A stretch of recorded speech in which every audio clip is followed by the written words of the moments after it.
Hello everyone, my name is Deepali. Today I am going to discuss with you a topic known as lipids. सबसे पहले तो जैसे कि हम जानते हैं कि what are lipids?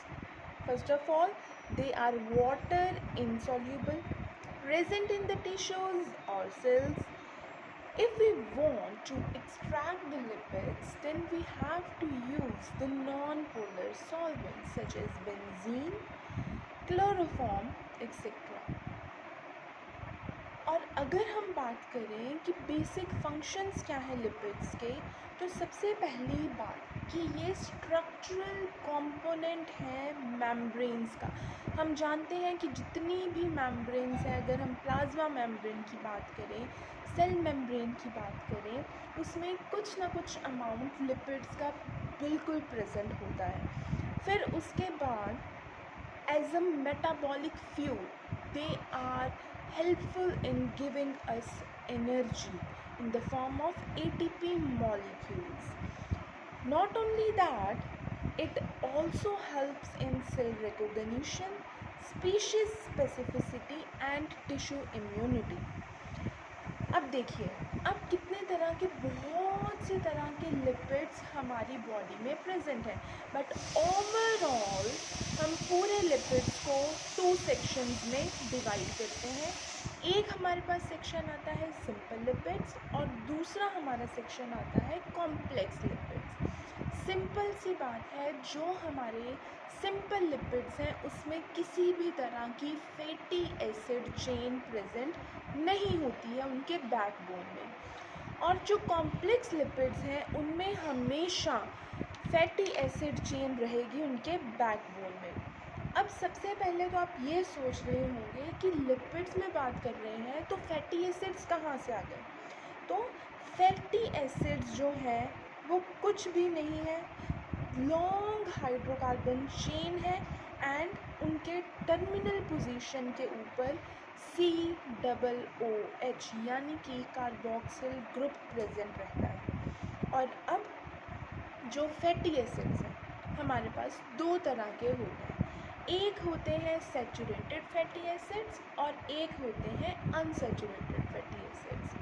The simple difference between the saturated and unsaturated fatty acid is, जो तो सैचुरेटेड फैटी एसिड हैं उनके बीच में सिंगल बॉन्ड्स प्रेजेंट रहते हैं, और दूसरी ओर जो अनसैचुरेटेड फैटी एसिड्स हैं उनमें डबल बॉन्ड्स भी प्रेजेंट रहते हैं, डबल बॉन्ड ट्रिपल बॉन्ड भी प्रेजेंट रहते हैं। अगर मैं आपको एक एग्जांपल दूँ सैचुरेटेड फैटी एसिड्स की, then that includes palmitic acids which contain 16 number of carbon atoms, right? और अगर मैं अनसैचुरेटेड फैटी एसिड्स की एग्जांपल की बात करूँ तो उसमें आप एग्जांपल ले सकते हो oleic acid, OELIC, yes oleic acid, carbon number 18 present होते हैं इसमें। अब देखिए, अब हमने क्या करना है, सिंबलाइजेशन करनी है किसकी, फैटी एसिड्स की। Then how we symbolise the fatty acids, as I'm going to show you the symbolization as ये symbolization, like for example if we take an example of palmitic acid, as मैंने अभी आपको बताया कि palmitic acid contains 16 number of carbon atoms and there is no unsaturation present in it, so we symbolized it at 16:0. 16 means carbon number and 0 refers to no saturation. And if on the other hand मैं अगर oleic acid की example की बात करूँ तो oleic acid में 18 number of carbon atoms की बात की मैंने आपको, और उसमें 9th नंबर पे अनसैचुरेशन, 9th और 10th कार्बन के बीच में डबल बॉन्ड इज देयर। तो उस सिचुएशन पे हम उसको रिप्रेजेंट करेंगे 18:1 par delta 9। 18 means 18 number of carbon atoms, ratio 1 means one double bond is there, and delta 9 means between the carbon number 9 and 10. Like if I show you the example, then this is the example. If you are showing, this is the example of palmitic acid. There are 16 number of carbon atoms.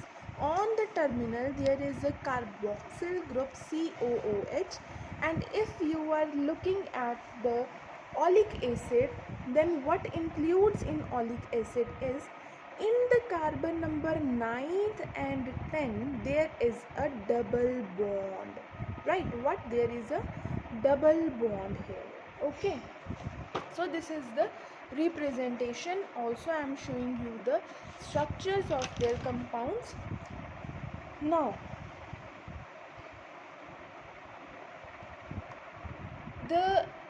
अब हम बात करेंगे according to the needs कि हमें fatty acids बाहर से consume करने पड़ रहे हैं या वो ऑलरेडी हमारी बॉडी के अंदर थ्रू द डिफरेंट पाथवेज वो ऑटोमेटिकली सिंथेसाइज्ड हो रहे हैं. तो उसके बेसिस पे, on the basis of their consumption, their production in our body, we categorize the fatty acids as essential fatty acids and non-essential fatty acids. The essential fatty acids are those which are required by our body and we have to consume it from the outside, right? अगर हमें उन्हें outside से consume करना हो and हमारी body उसे नहीं produce करी हो, then those fatty acids are known as essential fatty acids. For example linoleic acid, right? Linoleic acid is not produced in our body. We have to consume it from the plants. In animals, in human beings it is not synthesized. That is why it is categorized under the essential fatty acid. On the other hand, non-essential fatty acids are those which are automatically synthesized into our body. We don't depend on the outside source for its consumption, for its utilization. Then those fatty acids are known as non-essential fatty acids, and you can take the example of simple palmitic acid which categorized under the non-essential fatty acids. Okay, तो अब हम move on करते हैं basic properties क्या है fatty acids की. देखिए, generally हमने दो तरह के फैटी एसिड्स किए हैं, saturated fatty acids and unsaturated fatty acids.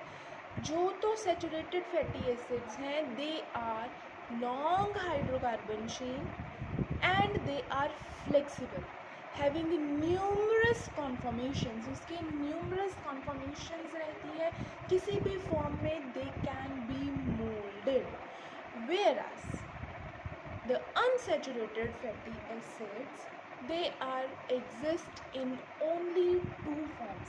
सिर्फ और सिर्फ उनकी दो ही फॉर्म्स में एग्जिस्ट कर दे सकते हैं. One is cis and another one is trans, because there is a double bond present. If the same groups are present in one direction, then it will be cis configuration, and if they are present like this in the opposite direction, then they will be present as trans configuration. See, so this is the basic properties of the fatty acid.